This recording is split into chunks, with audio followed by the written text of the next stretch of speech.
that all men have inalienable rights to think freely, to talk freely, to write freely their own opinions, and to counter or utter or write upon the opinions of others. This is from the Creed of the Church of Scientology. Hey everybody, I'm Holly, aka the Scientology Geek, and I am here once again with the great, the very awesome Chris Shelton. Today we are Hello. going to be covering statistical management and the culture of statistical management. He has a ton of information on it, having worked at the CLO West US, as well as having worked, I'm trying to remember, you worked at the Mission, or did you work at a Class 5? Class 5, Santa Barbara. Okay, cool. Why don't you tell us a little bit about your history in management for those who are unaware? Totally. So, yeah, not born, but raised with Scientology. Second gen, joined staff, started working for the church when I was 17 years old. Worked at the Santa Barbara church and then worked in the Sea Org for another 17 years. And when I was in the Sea Org, which I started doing when I was 25 years old, I went right to management. And that's one of the functions that the Sea Org has for Scientology is it manages the various churches and missions and groups of Scientology and is constantly pushing for more and more expansion. That's the whole reason management exists, is to get Scientology bigger. And so I did that for the first 8 or 9 years that I was in the Sea Org. I was working in management. And I was specifically overseeing the delivery of Scientology in the Western United States. So if it happened in a classroom or an auditing room, if it was, had to do with the statistics or the personnel or, or anything having to do with that, that came up to me. That was my responsibility. Okay, awesome. Thank you. So I guess my first question would be, I gotta kind of act like a complete don't know shit. So what is statistical management? Like, how did it begin, and why does Scientology do it? Oh, yeah. Hubbard came up with the system in the mid 1960s, along with the idea, although actually I think, yeah, it was in the 60s, because what he did was he implemented a management system for Scientology internationally. And he ran Scientology from St. Hill in England. That was the sort of international base through the 1960s for Scientology. And, Hubbard set up a telex system, a reporting system that was pretty much instant. I mean, it was pretty fast. And for the 1960s, that was kind of amazing.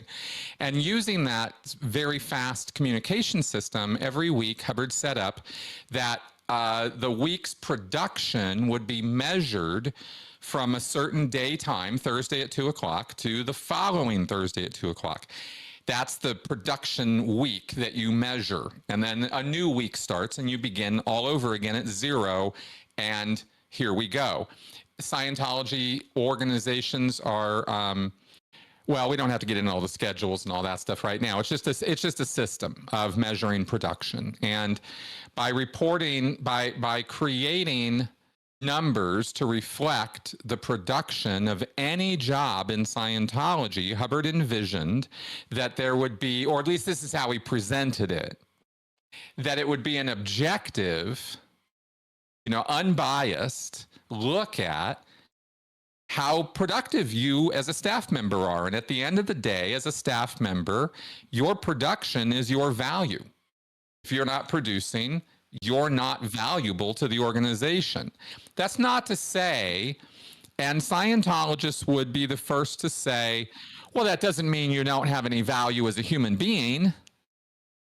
But that's not actually how it works in that culture.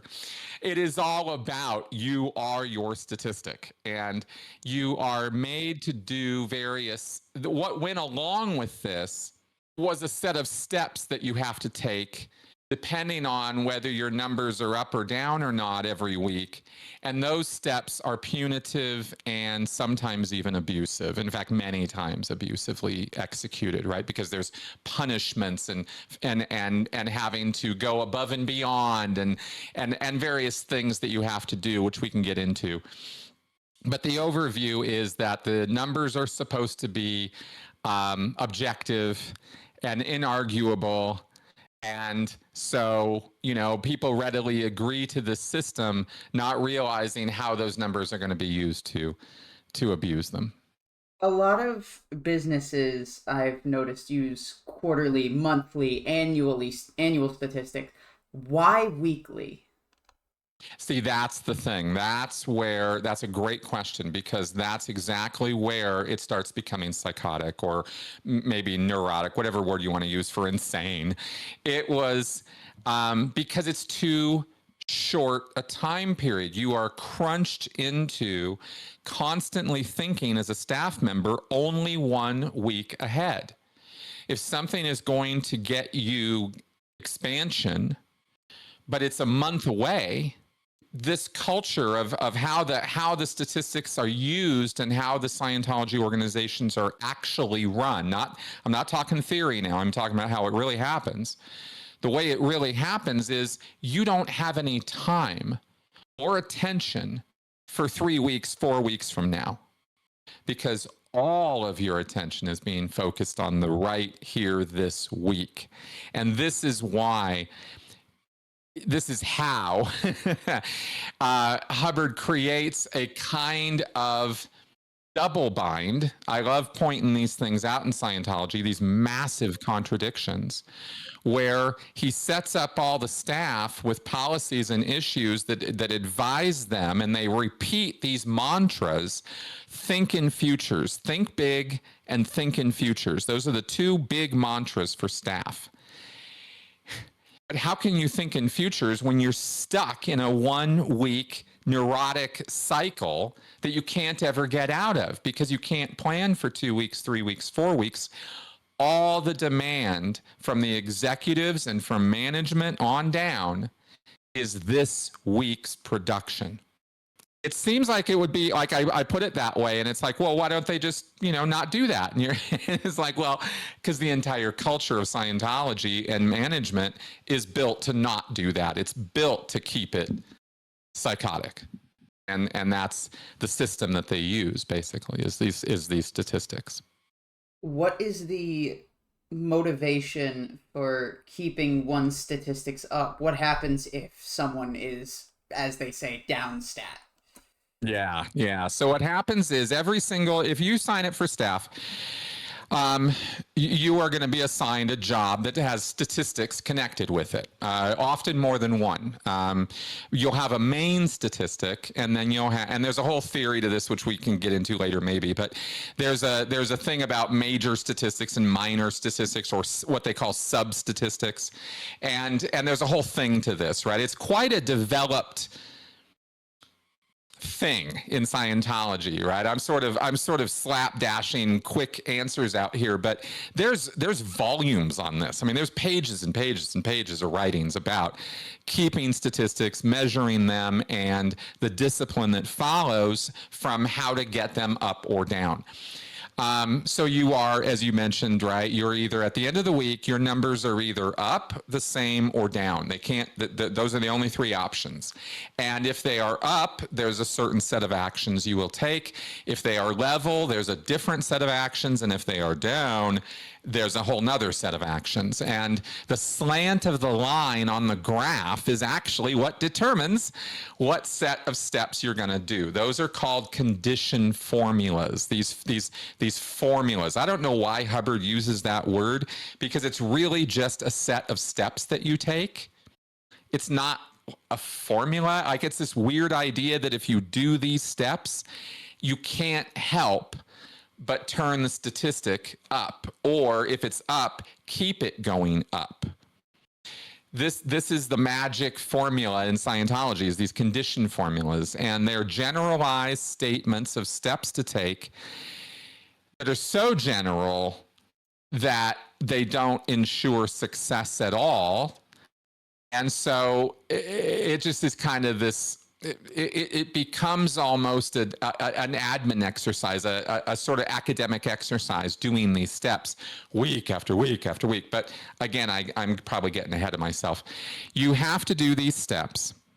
And by doing them, you're supposed to raise the statistic. And if the stat is going down, that's the wrong direction. And if it keeps going down week after week after week, you could find yourself receiving harsh discipline, and Scientology ethics will be applied to you. there's a lot to this. So I'm just kind of trying to navigate the simple explanations of this, but there's so much to it. So what was your initial opinion when you first joined staff? I don't know if you had one about the statistical management system. I thought it was a workable system.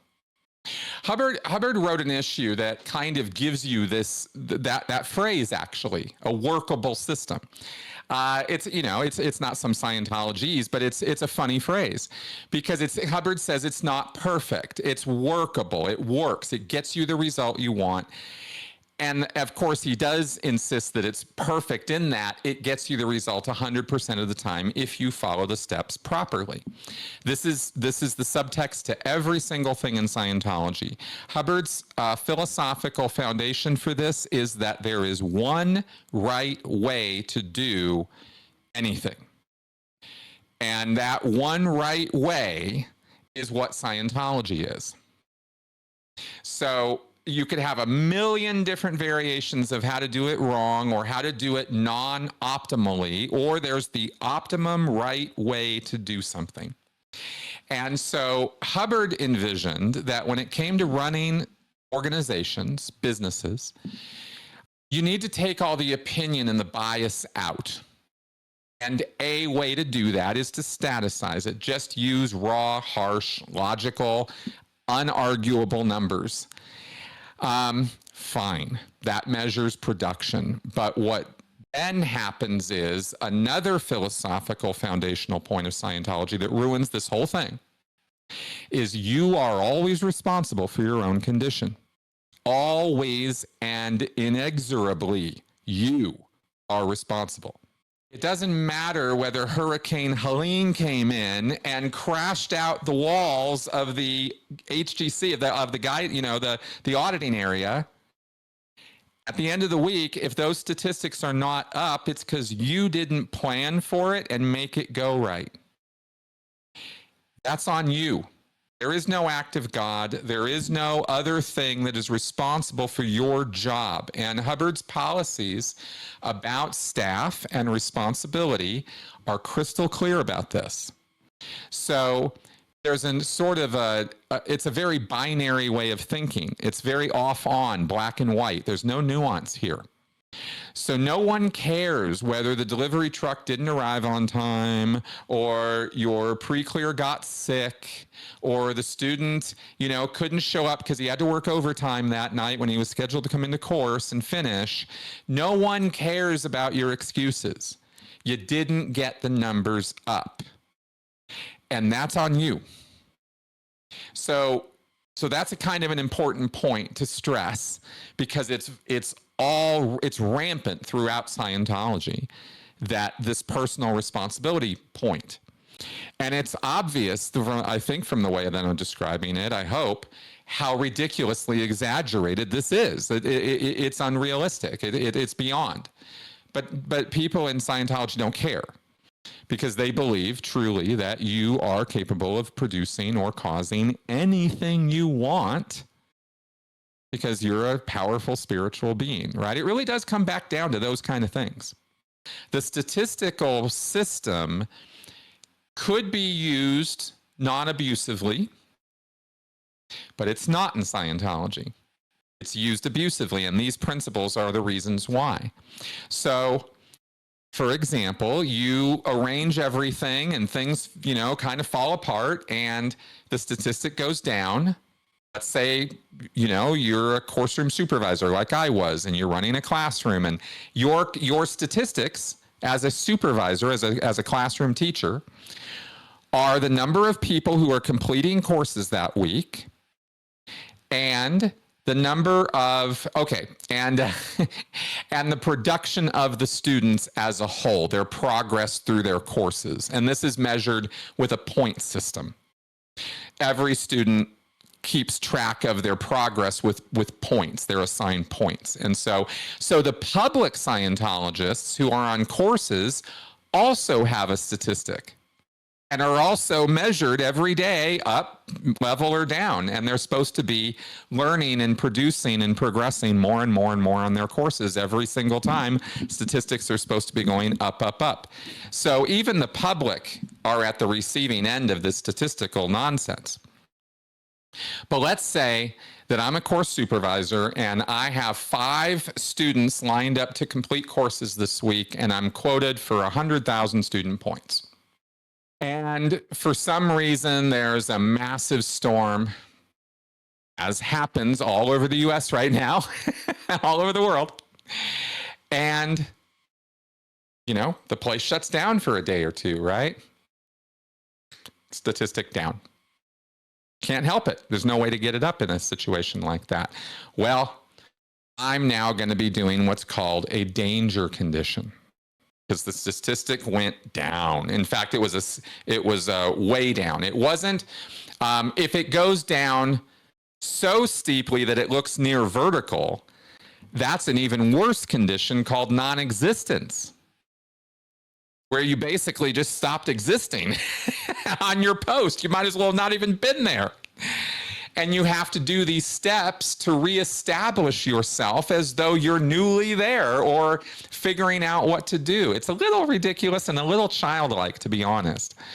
The danger condition, where it's not so steep, where it's down, but it's not like, you know, out the bottom, calls for 4 simple steps. Let's see if I can remember them. Bypass habits, normal routines, assign yourself a danger condition, find out what you're doing that is out ethics, and use self-discipline to correct it and get honest and straight, and then formulate and adopt firm policy that will hereafter detect and prevent the same situation from continuing to occur. And you just got all that off the top of your head right now. Holy, I'm looking at the first dynamic danger formula. The only thing that you missed, reorganize your life so that the dangerous situation is not continually happening to you. Thank you. Yeah. There you go. So yeah, it's been a few years, but I wrote that thing. I wrote those down over and over again for years, these condition formulas, because every week you plan your next week's actions based on this condition formula that you're applying to your statistics. So your actions for the next week are laid out by doing these steps, and you have to figure out how those very generalized steps apply to your job. Bypass habits or normal routines. Well, okay, stat went way down. I guess I can't just do the usual. I have to do something above and beyond. I can't just, do my standard stuff. I have to assign myself a danger condition just so I don't forget I'm in danger. That is literally the reason that step is there. Again, this is childlike, right? But the key steps here are, it is assumed that if this condition, this is where it gets personal and weird and abusive. It is assumed that if your statistic went down in a danger trend, like it's called, or a danger line, that you're out ethics. That you, and that's a term in Scientology for you are acting immorally. You are doing bad stuff. You're out ethics. You're not towing the line. You're being a bad boy or a bad girl. And you need correction. You need discipline. You need to get straightened up on that. So you're supposed to figure out, no matter why it is that your statistic went down, you're supposed to sit there at your desk at the beginning of the week and figure out why it is you're such a bad person. You have to decide, you have to figure out and write down what your out ethics situation is, and then do these steps to stop being out ethics. It's just assume this is the case. And no one's going to believe you if you go, look, it was just a hurricane. Yeah, no, nope.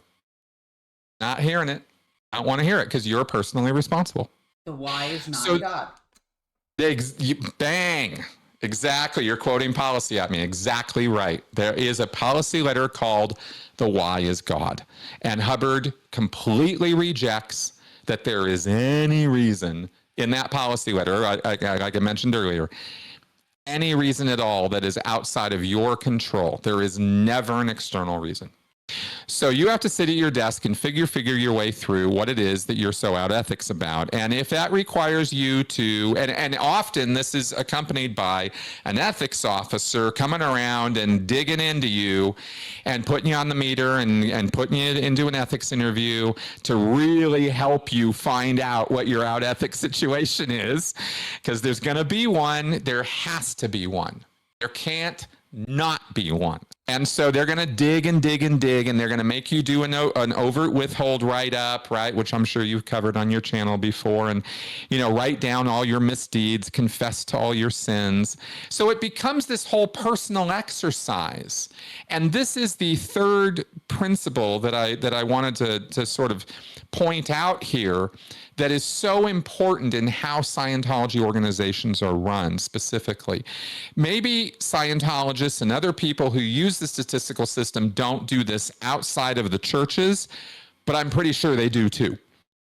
Because it's the whole theme of Scientology. Personal responsibility.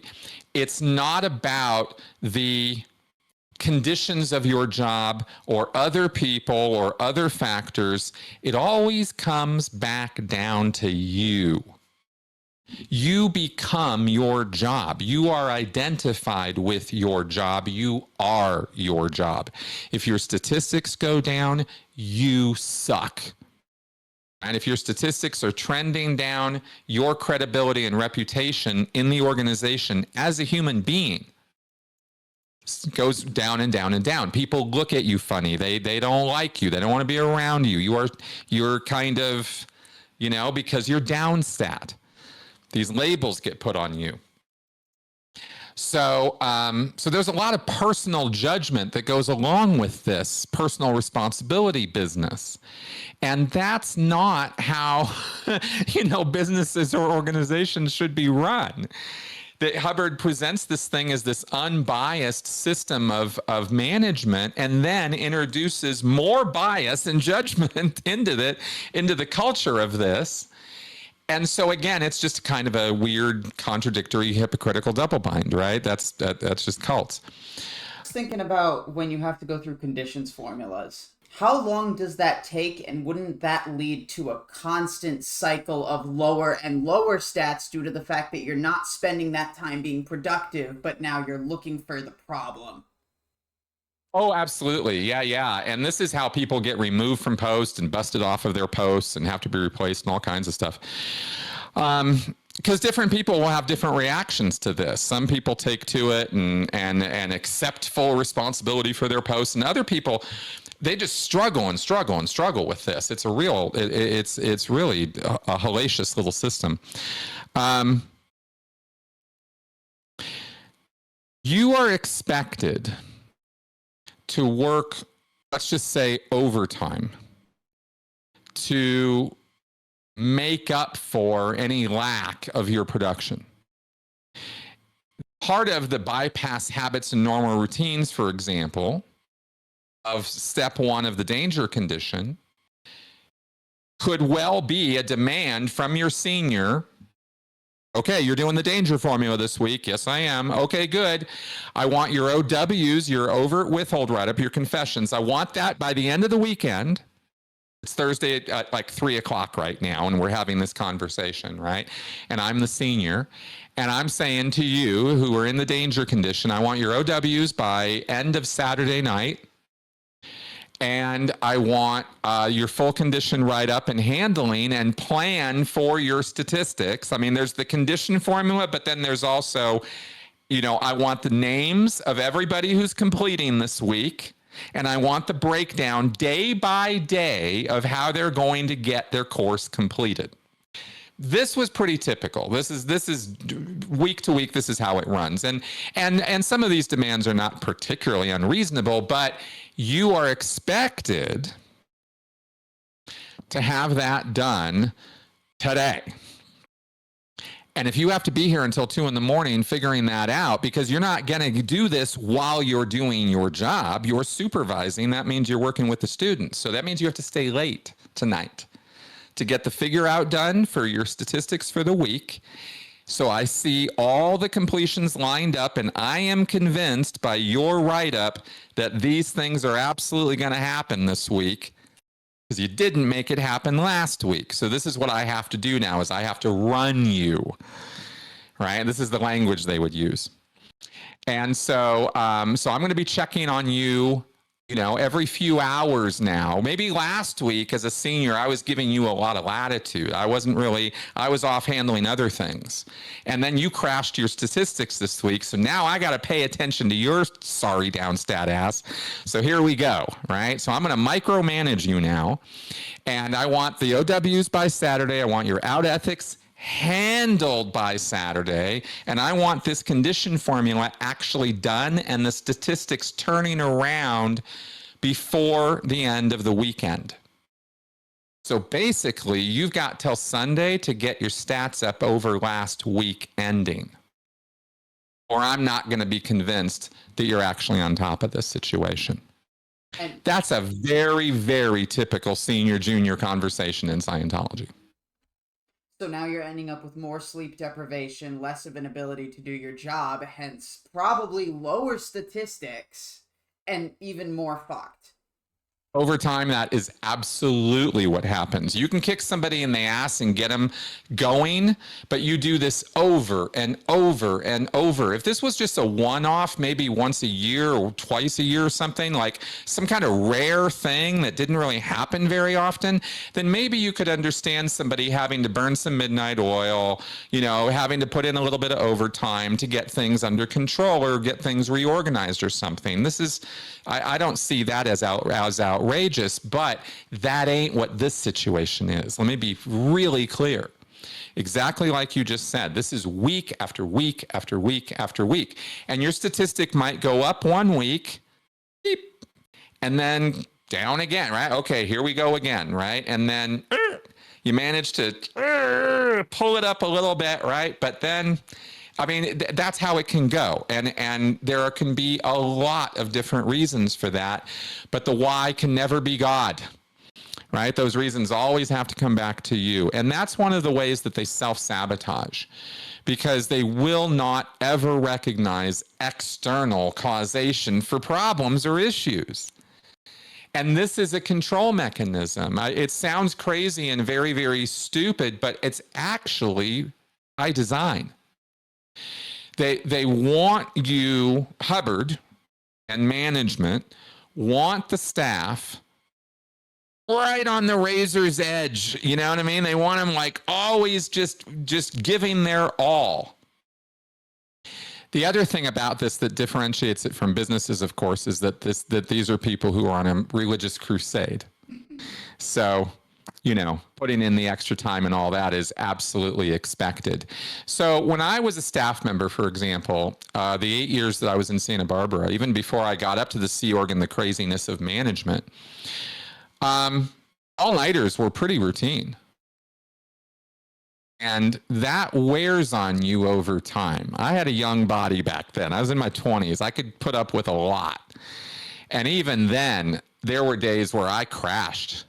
Absolutely crashed. Fell asleep at my desk, crashed, it was not a fun 8 years. And of course, what this also does, just psychologically speaking and physiologically speaking, when you stress people out like this, keep them on a short leash of week to week to week, no future planning, no future thinking, even though you keep telling them to think in futures, but then you don't let them do it.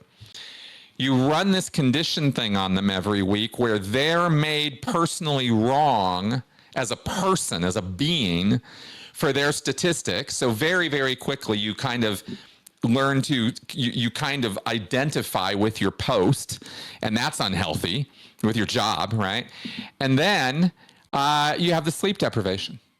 And this is a mandated kind of enforced thing. If you're not pulling your weight and keeping those statistics up, then you're in trouble. And there's no other word for it. You are in trouble. And you better get your ass in gear in the first week, because if you're down stat for 2 weeks in a row, 3 weeks, 4 weeks, you are in so much trouble. You're literally in, like you can get kicked out. Like it's like you could be starting to be, people could start looking at you as though you mean to drive the statistics down. Your PTS. Oh, PTS, SP, all of it, right? I mean, Hubbard talks about how you look for the people who crash statistics. That's your SP, right? So you start getting down statistics, and the rest of the staff start looking at you. Your own friends start looking at you sideways. Are you really here on the same terms as the rest of us? I mean, it starts getting paranoid and weird. I swear to God, it really is like that. It's crazy town in there. So, yeah. So anyway, that's kind of how that goes. I was thinking about the ethics handlings and stuff like that. I would say, let's say you don't have any OWs to write up, but apparently that's not the fucking case. How does That will never be acceptable. How does that correlate to someone who, say, isn't doing their job right because, just as example, an MU? Instead of having ethical problems, they just don't understand and they need a cramming order. So theoretically, there's a division in Scientology. Yeah, theoretically, there is a division in Scientology organizations called the Qualifications Division. And within that division, there is a department called the Department of Cramming or Correction. And the DIR correction, the director of correction, is responsible for correcting staff members who are not understanding or doing their job properly. It's not ethics, it's correction. It's let's see what you didn't understand in your materials. Let's see what other coursework do you need or training do you need to be able to do your job better. That's the job of the director of correction and the qualifications division, is to train the staff and to correct them when they are demonstrating that they don't know what they're doing on their job. And that would be demonstrated by down statistics or messing up or making mistakes and stuff like that. Very rarely is there a DIR correction on post.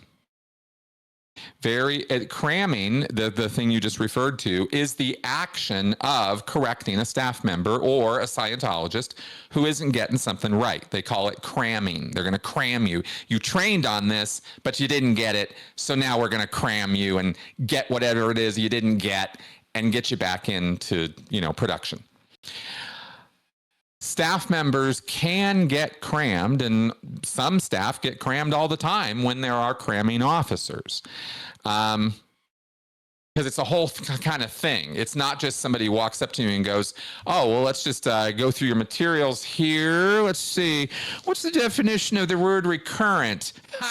Gotcha, right? It doesn't work like that. They actually have to put you on the meter and interview you and talk about your job and all that and try to isolate the exact areas that you're having problems with. So if it worked and it was done, that'd be wonderful. But we already know Scientology doesn't really do a good job of training people. And the whole misunderstood word thing is a little bit silly.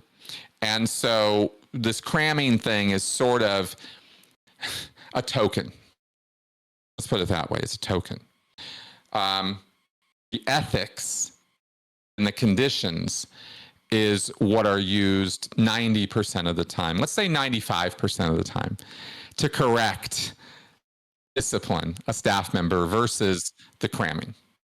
Go on. I had always thought that if there were empty spots on the org board, other people from that department or division would take those posts as well as their own. No, it's supposed to be held from above. The responsibility goes upwards on the organizing board. So if there is no cramming officer, then the DIR correction, if there's a DIR correction, everything under them they're responsible for. If there is no DIR correction, it goes up to the next level, which is the qualifications secretary, who is responsible for that entire department and anything else going on, right? And if there's no qualifications secretary, the duty rolls on up to the org executive secretary, the OES. And if there's no OES, it's the ED's job. If you have this tiny little podunk failing org and you have so few staff on it, how many stats is the those department division heads, whatever, how many stats are they trying to now hold? Oh, a lot. There's every class 5 org, every local city level church of Scientology has something like when I was managing, and of course, you know, the statistics do change, but the major ones don't. They've been steady Eddie for decades. Like the student points, for example, that's not going anywhere, right? Student completions, that's just too obvious of a statistic to need to change it to something else. So there might have been a few changes here and there since I left, but for the most part, orgs were responsible for reporting to management. I think it was something about 109 statistics, something like that, 119. There were quite a few. Out of over the 7 divisions of a Scientology organizing board, all the different statistics that get reported on up the line, I think it totals to about that. This is the thing with all staff. Every staff member does this every week, Thursday at 2, boom. Everybody kind of stops what they're doing. And the entire afternoon is spent on planning out your next week. Thursday is kind of a big day in the Scientology org. You're flat out. Everybody comes in pretty early, or at least on time, and works flat out. There's no lunch breaks on Thursdays, right? And they go till 2 o'clock. And at the end of the week, okay, the bell rings, the statistics are done for the week. Everybody stop, add up your statistics, log them on the stat log. There's literally a clipboard, right, where they'll go report their end of the week statistics. And those get telexed up to management. While that's all happening, the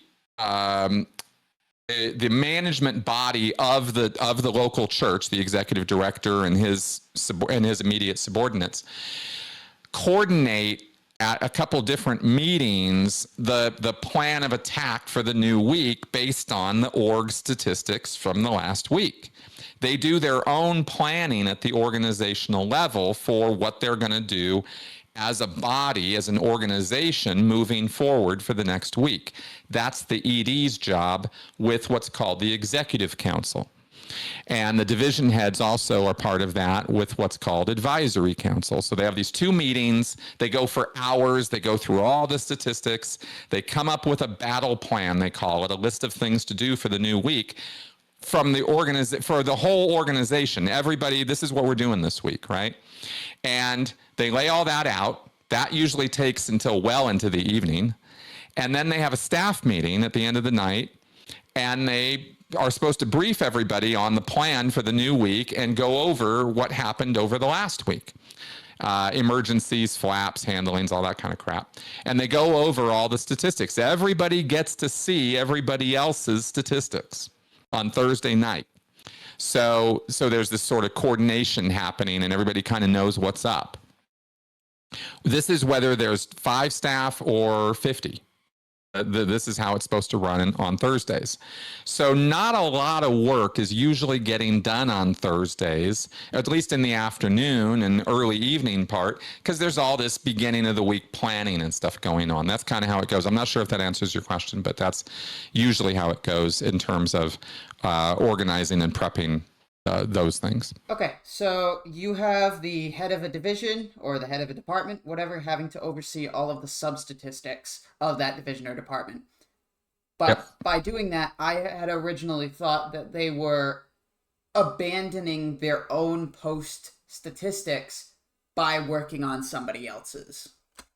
Got it. Okay, good. Yeah, quite simply, the statistics are supposed to all add up and flow upwards. If I'm a course room supervisor, I'm not a div head. I'm a course room supervisor, right?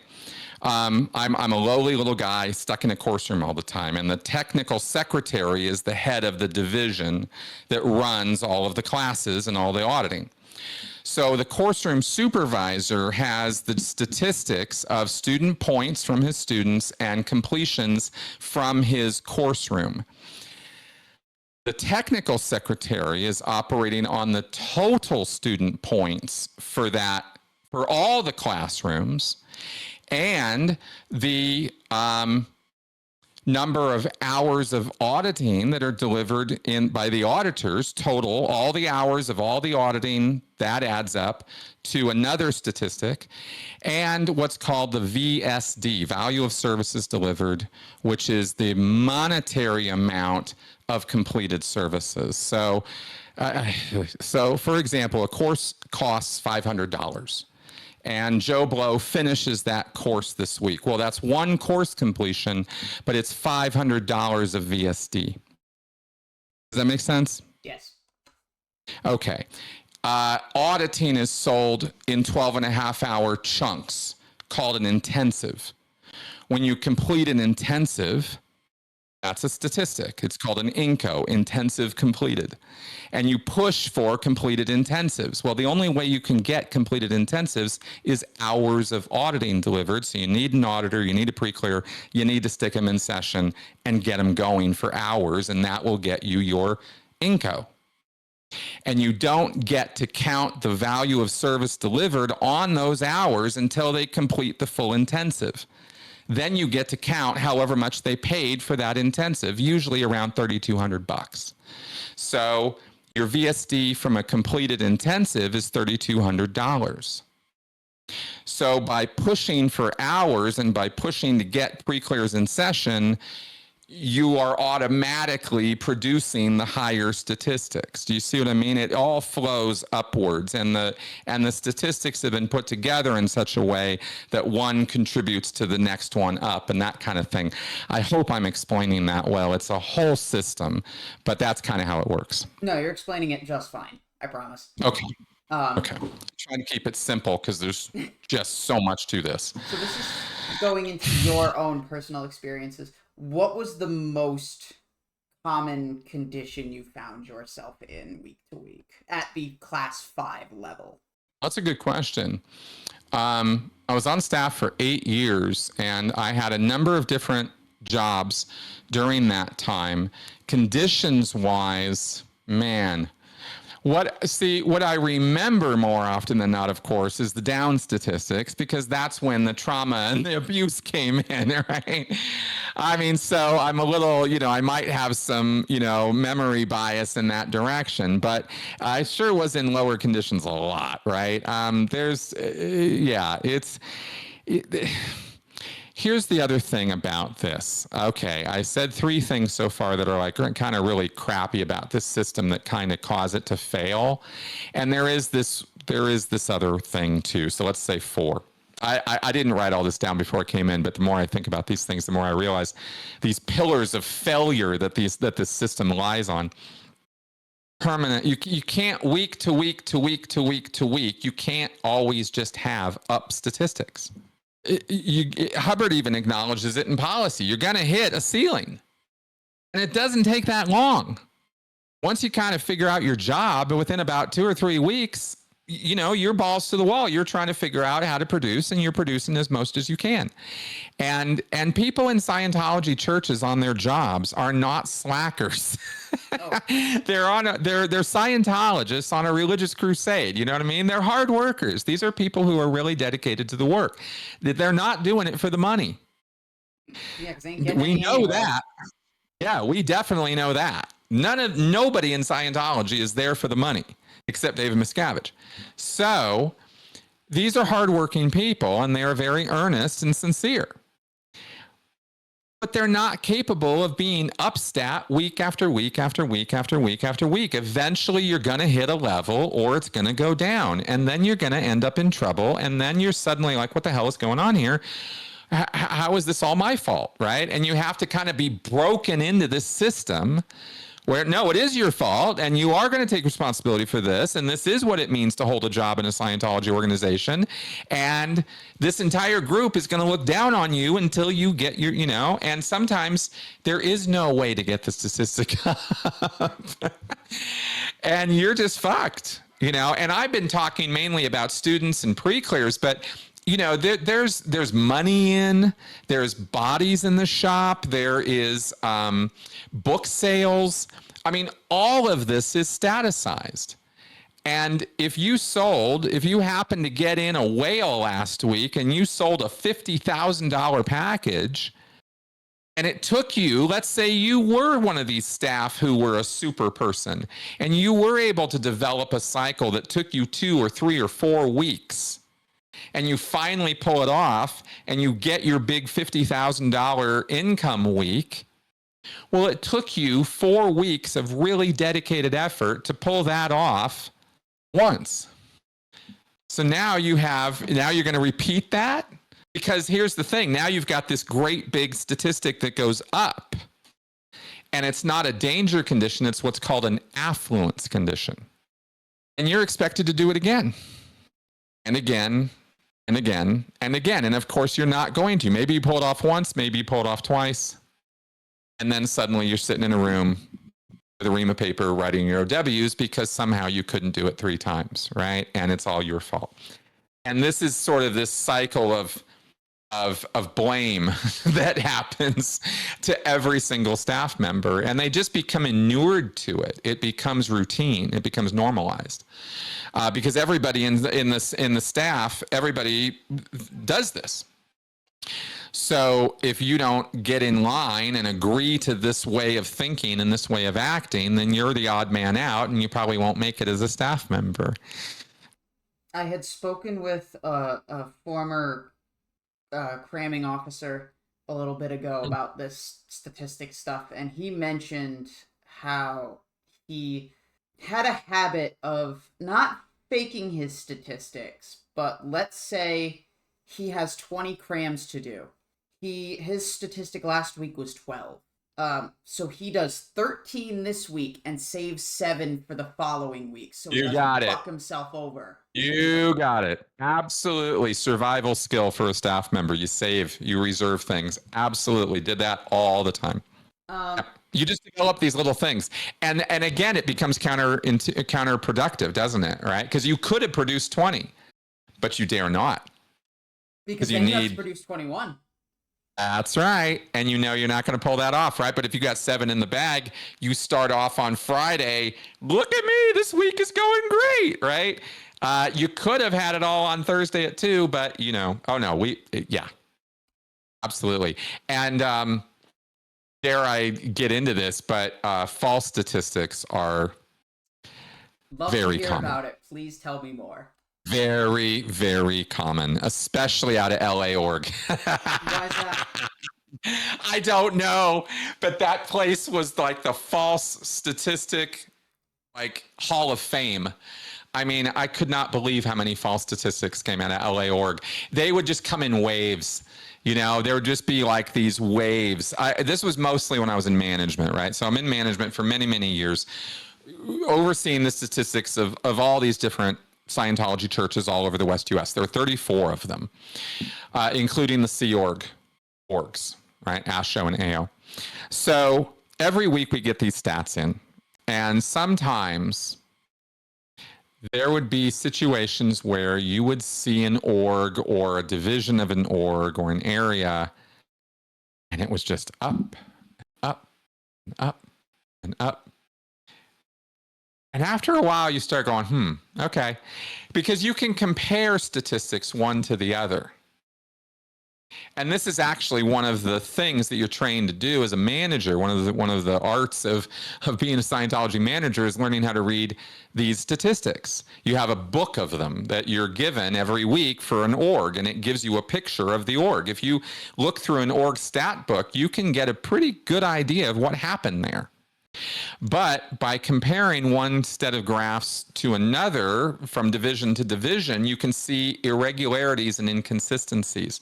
If the number of public on service that week, it's a statistic called bodies in the shop, BIS, really important statistic for Scientology, because it literally measures how many people are doing Scientology that week in your church.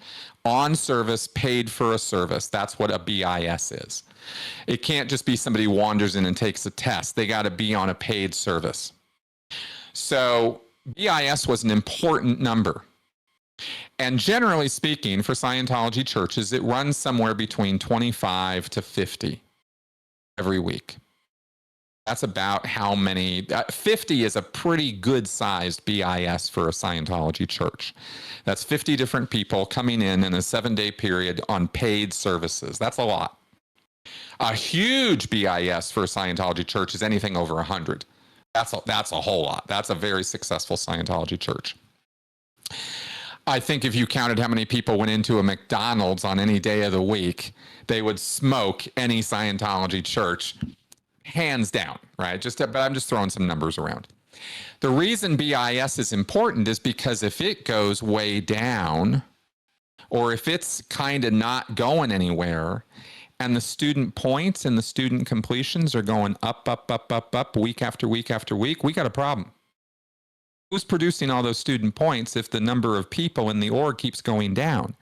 And the number of people coming into the shop is not a Division 4 statistic, it's a Division 6 statistic. So the tech guys don't get to control or report that statistic. They only get to report their own statistics. So if they're false reporting, the other statistics in the organization, like the gross income and the BIS and certain other ones, will kind of indicate to you, this is an anomaly. This statistic doesn't make sense that it keeps going up. What's going on here? And then you launch an investigation and you find out that the tech sec or the course room supervisor or somebody else is just making up numbers. Happened all the time. The reason it would happen all the time was singular, though. There was always only one reason. Because if your statistic is reported down, you're going to be in trouble. And people don't want to be in trouble in Scientology churches. Because I mentioned discipline of having to write down your, sins or confess your sins and that kind of thing.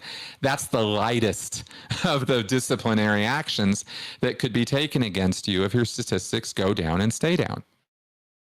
1 week, you're not going to get severe reprimands and, everybody hating on you. Okay. It's not going to be just because of 1 week. But if you can't get your stats up, or you're running into some real problems or issues, or you're generally trending downward, like maybe you've had some stellar weeks, but then it's kind of trending downward, you're producing less and less and less, you're going to be regarded as what's called an ethics particle. You're going to be ethics bait, as Hubbard calls it. Ethics is going to get really interested in you. And when they get really interested in you, you're in a lot of trouble. That means sleepless nights. That means scrubbing the bathroom with a toothbrush. That means, standing around at 2 a.m.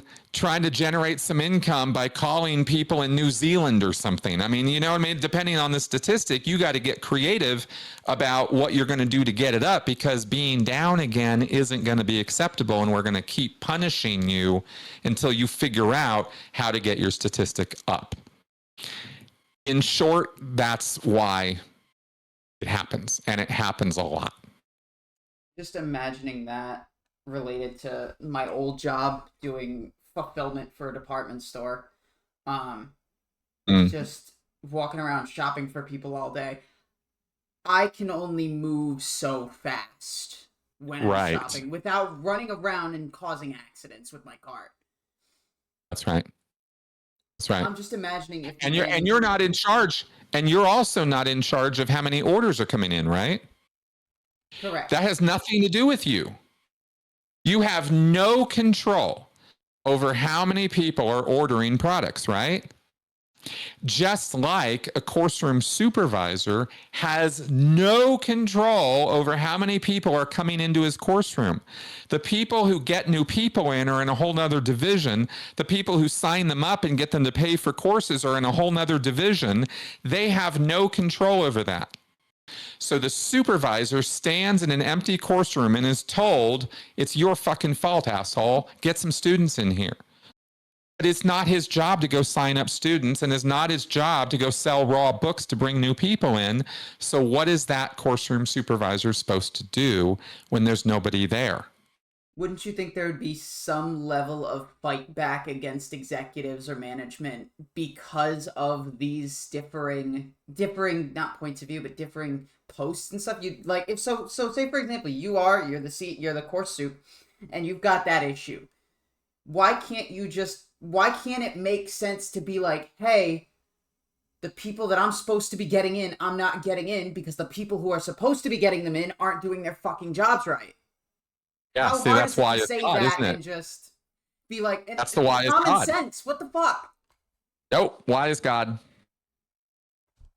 If So you can't do something to get your own statistic up, you're just giving me excuses. It's an unreasonable position. It is wholly irrational. I am not at all arguing that this makes any sense, but it is how Scientology churches are run. And it is probably, if I'm being honest, this one thing that we're talking about right now is probably the number one reason why Scientology fails and is shrinking. They don't know how to run themselves as an organization. They don't know how to work together to get productive things done. They honestly, truly do not know how to do that. I worked for that organization for 25 years. They do not have their shit together. And this whole statistic thing is one big, huge reason why. It's huge. It's a gigantic reason why they fail. so now I'm just Their priorities are all out of whack. They're micromanaged and micro focused on numbers on a graph on a wall, and that is what they produce, not people or caring about people or working for people. It's not about people. It's about numbers on a graph on a wall. so then That wouldn't- is the staff experience. so then wouldn't Yeah. that mean that the executive that is running that org, the executive, say ED or the secretaries, whatever, then wouldn't that mean that they're not doing their jobs right if they're coming after people for jobs that they're not supposed to be fucking doing? Doesn't that Oh, mean sure, they need absolutely. cramming now? But Oh, I'm yeah, assuming that yeah. that doesn't fucking apply to them because they're high up in their management, so everything's your fucking fault, as you said. But it's like, by having this way of thinking about it, Mhm. you are failing at your own job by not understanding the org board below you. Tell me that in a different way. I'm not quite sure I'm tracking. Like, again, you course soup, low amount Yep. of students coming in, or just no students at all. Yep. Wouldn't that indicate, and then they come after you for saying, hey, get your stats up, all that stuff. Wouldn't Yep. that indicate a failure on management's part to understand the different posts of the organizing board below them? And so then wouldn't they absolutely. need to get Yes. crammed? Wouldn't they need to get corrections and all that stuff? But do they? Yes. Sometimes. EDs, executives of Scientology organizations, get crammed all the time. If anybody has a priority on cramming, it's them. Them and the auditors, by the way. The auditors are in cramming all the time. Okay, there's a lot of attention on auditor perfection. And so they're in cramming all the time. Executives, probably next in line. There are many, many other problems with Scientology churches and management function beyond the statistical pressures that answer your question as to why executives are so hamstrung or incompetent at running the organization as a whole. One of the things is the very structure of the organization itself, the 7-division or 9-division, depending on how you think about it. That system is an interesting system, but ultimately not the best way to organize people. Two, the policies of the church are stringent and arbitrary. There are things that you cannot do without management authorization or without some other permission given that hamstring the executive directors and the executives of Scientology churches at the local level from being able to do things that are very common sense that would expand and blow open the organization. There's a lot of control You know, we talk about all the control that's exerted against Scientologists as individuals. It's the same with the organizations. They are so tightly held in this micromanagement grip by management, that the Sea Org management, that they don't have the freedom or power of choice to make the decisions and actually be responsible, even though they're held responsible. This is another one of the major conflicts in Scientology organizations. And by this, I mean the executive directors are not only expected to run their organizations on a week to week, on a day to day, hour to hour. I mean, the statistical policies on this are clear. It is micromanagement central. That's baked into the policies. That's a non-starter right there, right? Because you just drive everybody fucking crazy because you say they're responsible for their job, but then you don't give them the power to be responsible. The executives are receiving literally piles. If I had a paper to represent every order that went into an org every week by the management, it'd be reams. There'd be piles of paper here. Your pending basket would be up to the ceiling.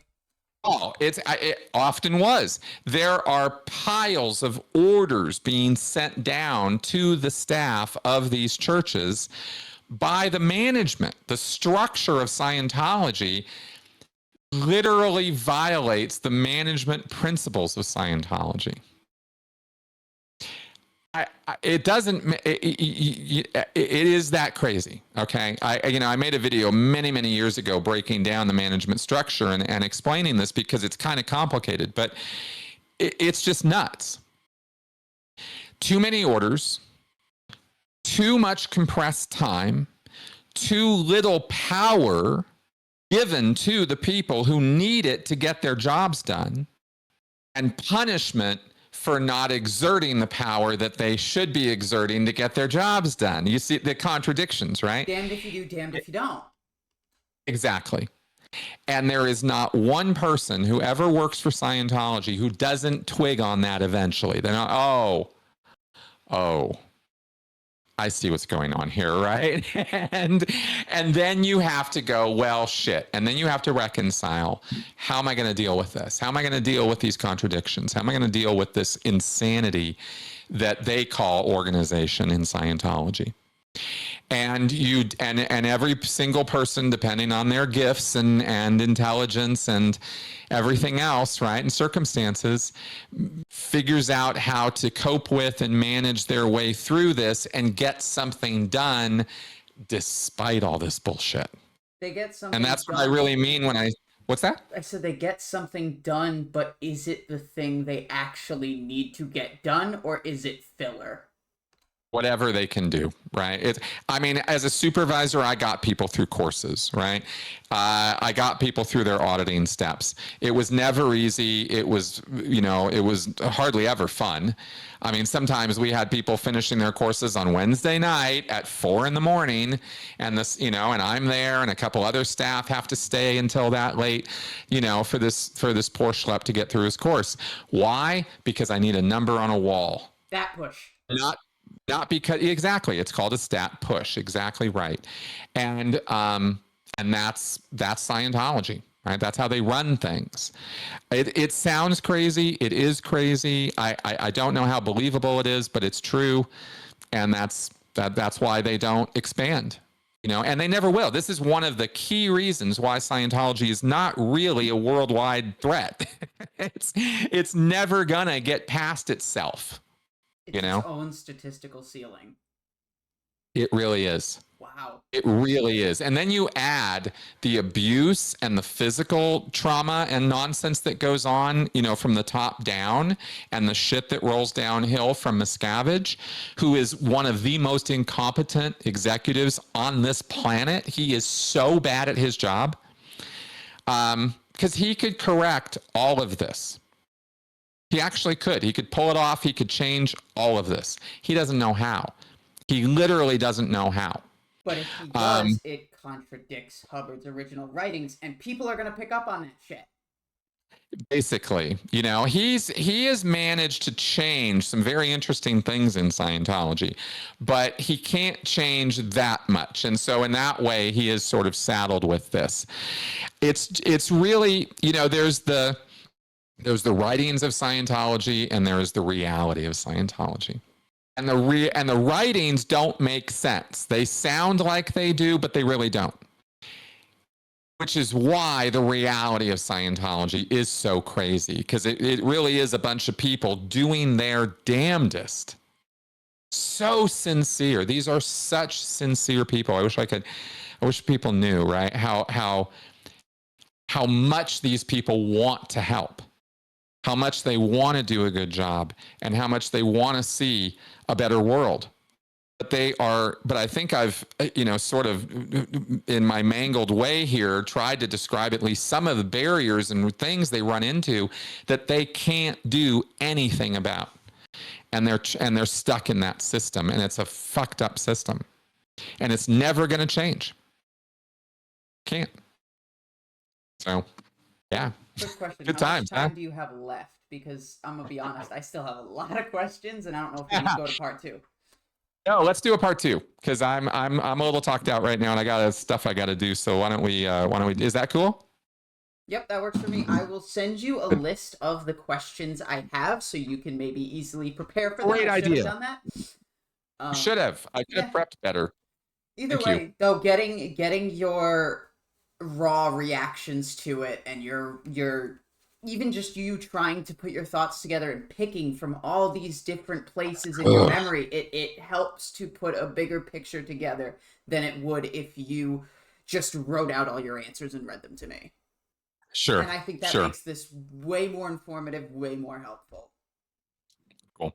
All right. Cool. Thank you. Thank you very much, Chris Shelton, for joining me here today for Statistical Management. And we will be doing a part 2 in the future, at least I hope. We will. Thank you, everybody, for watching. Like, subscribe, do the normal bullshit. I hate having to ask y'all. But, all right, I will talk to all of you later. Peace out. Bye.